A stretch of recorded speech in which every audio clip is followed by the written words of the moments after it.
बच्चों के लाइफ का first year tremendous physical, cognitive और सोशल डेवलपमेंट का टाइम होता है। हालांकि ये ईयर पेरेंट के लिए हैप्पी मोमेंट होता है, लेकिन यह इम्पॉर्टेंट है कि अर्ली साइंस और symptoms of autism spectrum disorder पर नज़र रखें, जो ब्रेन डेवलपमेंट को अफेक्ट करता है, जिससे थिंकिंग, कम्युनिकेशन और सोशलाइजेशन में प्रॉब्लम्स हो सकती है। हेलो पेरेंट्स, हमें पता है कि बच्चे हमारी लाइफ होते हैं। उनके साथ कुछ भी गलत होने का विचार भी पेरेंट के लिए सबसे डरावना विचार होता है। साथ ही यह भी सच है कि आज के टाइम में हर 60 में से एक बच्चा ASD यानी ऑटिज्म स्पेक्ट्रम डिसऑर्डर के अंदर आते हैं। यह डाटा विदेशों में और भी अधिक है। 2023 के रिपोर्ट के अनुसार USA में हर 36 में से एक बच्चा ऑटिज्म स्पेक्ट्रम डिसऑर्डर के अंदर आता है। आइए ऑटिज्म के बारे में थोड़ा और समझते हैं, जिससे ऑटिज्म के साइंस और सिम्टम्स को जल्दी पहचान सके, ताकि बच्चे को ठीक होने के चांसेस ज़्यादा हों। ऑटिज्म स्पेक्ट्रम डिसऑर्डर या ASD एक डेवलपमेंटल कंडीशन है जो कम्युनिकेशन, सोशलाइजेशन और बिहेवियर को अफेक्ट करती है। ASD अलग अलग बच्चों को अलग अलग तरह से अफेक्ट करती है और इसके सिम्टम्स माइल्ड, मॉडरेट और सीवियर हो सकते हैं। ऑटिज्म से अफेक्टेड बच्चों के सामने आने वाली कुछ जनरल चैलेंजेज, जैसे दूसरों के साथ कम्युनिकेट करने में डिफिकल्टी होना, लाइफ के कुछ इंपॉर्टेंट एरिया जैसे स्कूल, वर्क के टाइम में दूसरों के साथ इंटरेक्ट करने में डिफिकल्टी होना। ये जानने के लिए कि आपका बच्चा ऑटिज्म से अफेक्टेड है कि नहीं, आपको डेवलपमेंटल माइलस्टोन्स और ऑटिज्म के सिम्टम्स को समझना जरूरी है, और फिर आप अपने बच्चे के बिहेवियर को ध्यान से ऑब्जर्व कर सकते हैं। तो आइए ऑटिज्म के साइंस और सिम्टम्स को समझते हैं। ऑटिज्म में स्पीच डेवलपमेंट का पैटर्न डिफरेंट हो सकता है, इसलिए स्पीच और लैंग्वेज एक्विजिशन का टिपिकल माइलस्टोन्स जानना जरूरी है। टिपिकली कूइंग लाइक आ, ऊ, ई 2 to 3 मंथ में आता है। 4 to 6 मंथ में बेबी बैबलिंग लाइक ब ना ना ना स्टार्ट करते हैं। इसी तरह फर्स्ट वर्ड 6 to 12 मंथ में, वर्ड्स को कंबाइन करना 18 to 24 मंथ में, सेंटेंस फॉर्मेशन 2 to 3 इयर्स में, और finally complex language 3 to 5 years में डेवलप होता है। आप इस बात पर नोटिस करें कि आपका बच्चा अपने पहले वर्ड कब बोलना स्टार्ट करते हैं। आप इस बात पर भी नज़र रखें कि आपके बच्चे को बाद में कितने वर्ड्स बोलने आते हैं। नॉर्मली 18 मंथ का एक बच्चा 10 to 12 वर्ड्स बोल सकते हैं। 3 to 6 मंथ के बीच बच्चे आपकी आंखों में देखकर रेस्पॉन्ड करना शुरू कर देते हैं। अगर आप हंसते हैं तो एक बच्चा जनरली आपको देखकर हंसने लगता है, लेकिन ऑटिस्टिक बच्चे इस तरह से आई कांटेक्ट नहीं मेंटेन करते।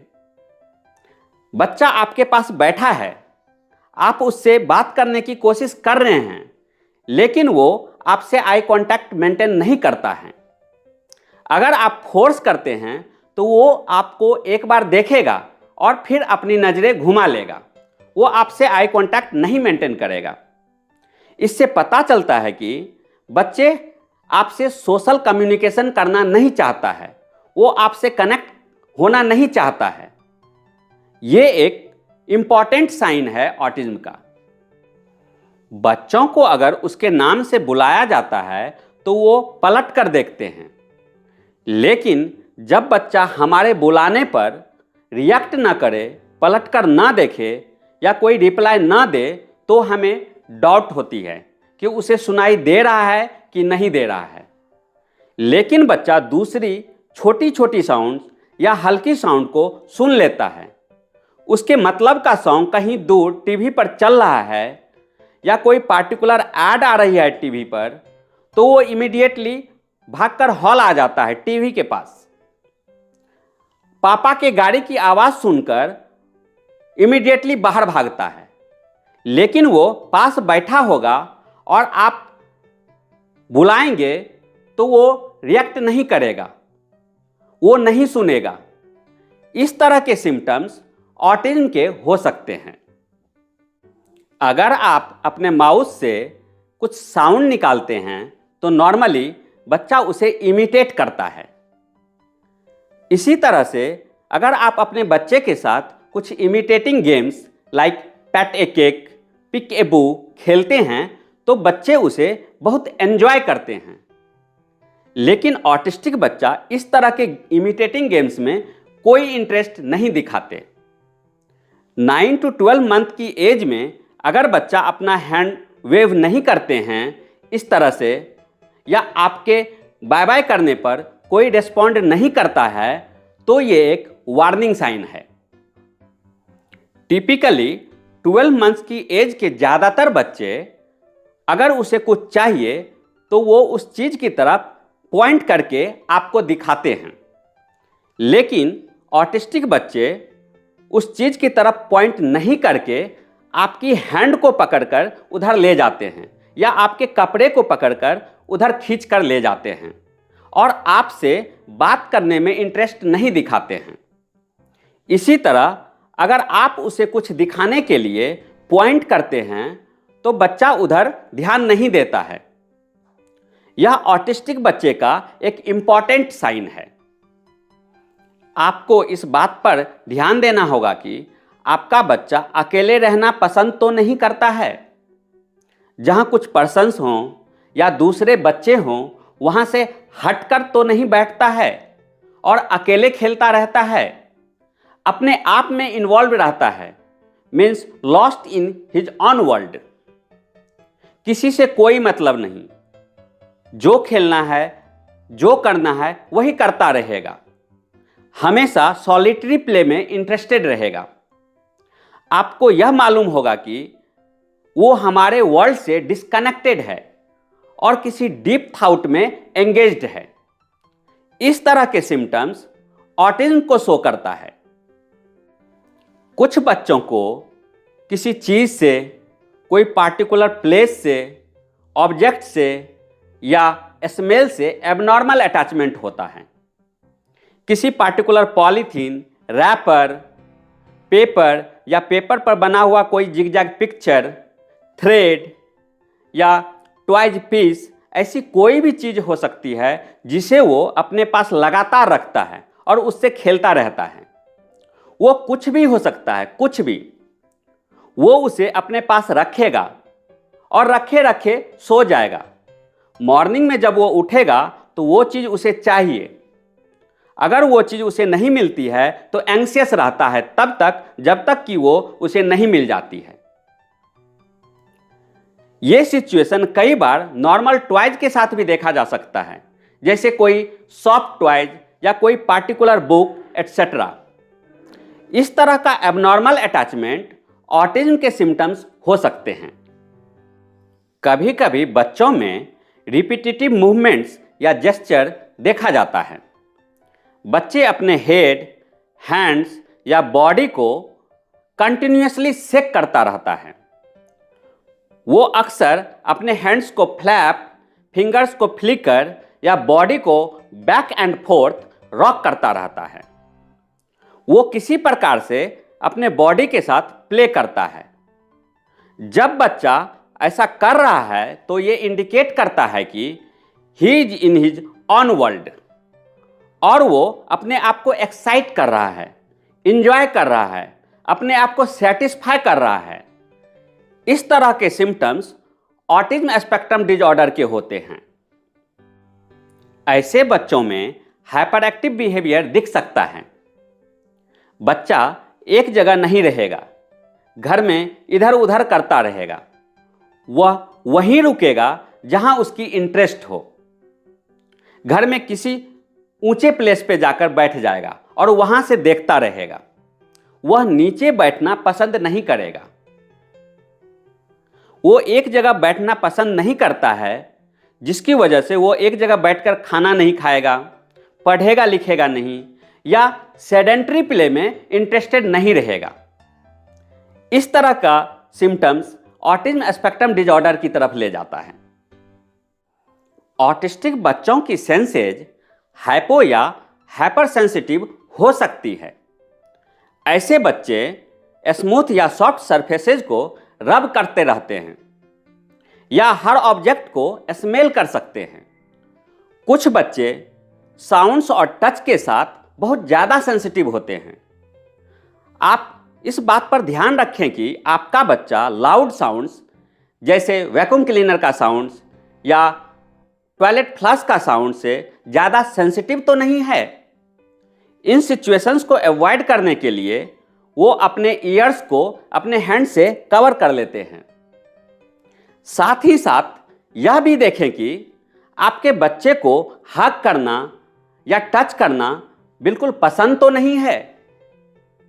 कुछ ऑटिस्टिक बच्चे ब्राइट लाइट से बहुत ज़्यादा सेंसिटिव होते हैं।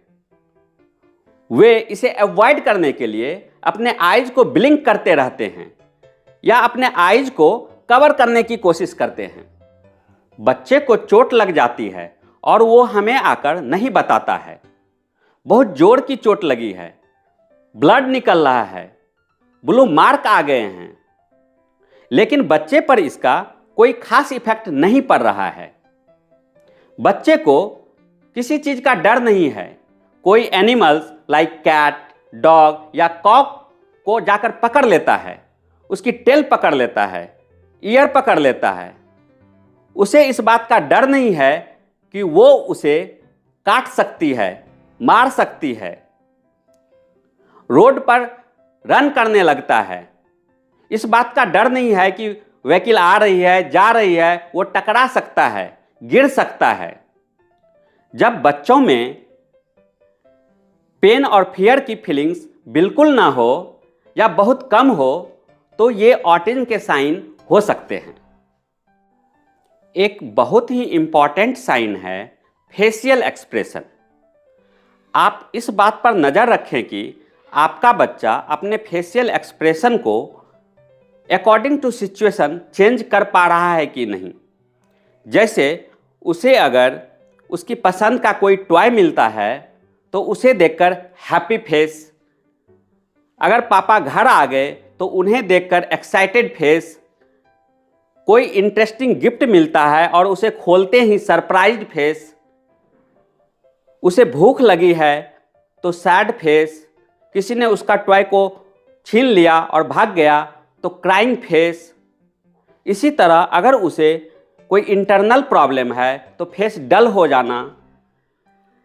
घर में कोई नए लोग आ गए हैं तो उसे देखकर साय हो जाना, और जब वो नए लोग उसे थोड़ा लाड़ प्यार करे तो थोड़े देर के बाद हैप्पी हो जाना। अगर इन सब में कुछ कमी दिखती है तो ये ऑटिज्म के सिम्टम्स हो सकते हैं। आप इस बात पर ध्यान दें कि बच्चा जो खेलता है या उसके खेलने का जो तरीका है वो नॉर्मल बच्चे से अलग तो नहीं है। वो ग्रुप में नहीं खेलता है, वो अकेले खेलना पसंद करता है, वो लेट कर खेलना पसंद करता है। टॉय से टॉय की तरह नहीं खेलेगा, कार से कार की तरह नहीं खेलेगा, बॉल से बॉल की तरह नहीं खेलेगा। वो ऐसी चीज़ों से खेलेगा जो खेलने की चीज़ नहीं है, जैसे kitchen utensils like bowl, spoon या ऐसी चीज़ जिसे वो घुमा घुमा कर खेल सकता है। पेपर पर पिक्चर बनाकर या पिक्चर बनवाकर अपने पास रख सकता है या उससे खेल सकता है। अगर उसके पास बहुत सारा टॉयज है तो उसे वो एक लाइन में अरेंज करेगा। वो टेबल की एज पर, बेड की एज पर उन टॉयज को अरेंज करेगा। इस तरह बच्चे के खेलने का तरीका नॉर्मल बच्चे से अलग होता है, जो कि एक ऑटिस्टिक साइन है।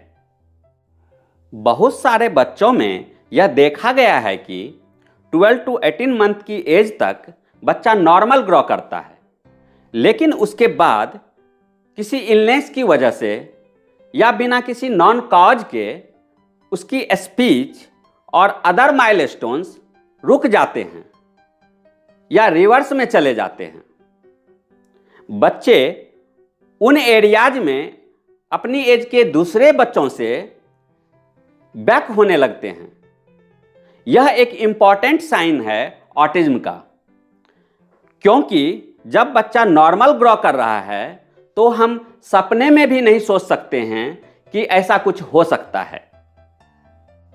ऑटिस्टिक बच्चे ज़्यादातर एक ही पैटर्न फॉलो करना पसंद करते हैं।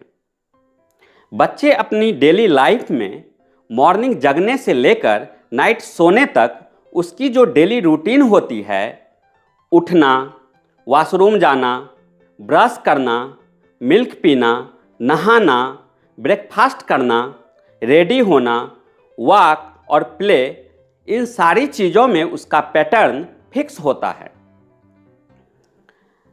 ऐसे ही खाना है, यही खाना है, इतना ही खाना है, ऐसे ही नहाना है, इनसे ही नहाना है, यही खेलना है, लेट कर ही खेलना है, इससे ही खेलना है। इस तरह की बहुत सारी लिमिटेशंस होती है। वो अपने डेली रूटीन में चेंज पसंद नहीं करते हैं। अगर वो मिल्क बॉटल से पीता है तो वो सिर्फ बॉटल से ही पिएगा, ग्लास या कप से नहीं पिएगा।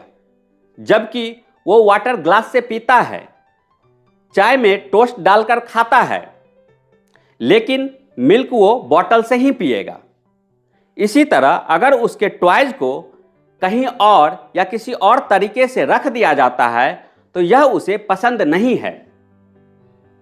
यह एक एबनॉर्मल रिजिड बिहेवियर है जो ऑटिज्म में मिलता है। अगर इनमें से एक या उससे ज़्यादा सिम्टम्स आपके बच्चे में नज़र आते हैं तो इमीडिएटली प्रोफेशनल से कंसल्ट करें। आफ्टर असेसमेंट अगर आपको पता चलता है कि आपका बच्चा ऑटिज्म स्पेक्ट्रम डिसऑर्डर से अफेक्टेड है तो घबराए नहीं, क्योंकि अर्ली एज में इंटरवेंशन से बच्चे को नॉर्मल लाइफ की तरफ लाया जा सकता है। इसके लिए आपको थेरेपी, फूड हैबिट्स में चेंज, पेशेंस और बच्चे के लिए बहुत सारा लव एंड अफेक्शन की ज़रूरत पड़ेगी। Thank you.